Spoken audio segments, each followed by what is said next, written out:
পারছেন না এটা বলা ভুল। দিয়ে দিচ্ছেন না, আপনার কথাটা আমি একটু সংশোধন করলাম, দিয়ে দেবার ওনার সদিচ্ছা নেই।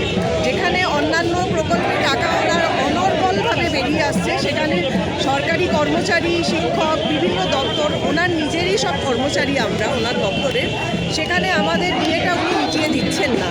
ওনার ইচ্ছা নেই তাই দিচ্ছেন না। উনি হয়তো ভোটের খেলায় মেতে উঠেছেন, যে যাদের ভোট, যাদের অনুদান দিলে তেনার ভোটের জায়গাটা খুব মজবুত হবে, শক্তপোক্ত হবে, সেখানেই হয়তো উনি টাকাটা খরচ করছেন। কিন্তু উনি এটা ভুলে যাচ্ছেন যে রাজ্যটা চালাতে গেলে আমাদের মতো সরকারি কর্মচারীদের ওনার সবসময় প্রয়োজন।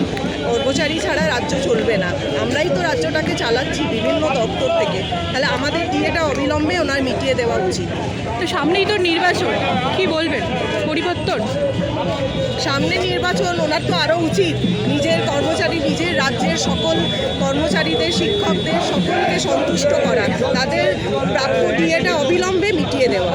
এটা তো উনি যদি সত্যিকারের একজন দক্ষ নায়িকা হন, নায়ক হন, রাজ্যের মুখ্যমন্ত্রী হন, তাহলে আগে নিজের রাজ্যের কর্মচারীদের সন্তুষ্ট করা ওনার কর্তব্য। আগে তাদের বকেয়া দিয়ে মিটিয়ে দেওয়া উচিত, তবেই তিনি একজন সুযোগ্য রাজনৈতিক চরিত্র হয়ে উঠবেন।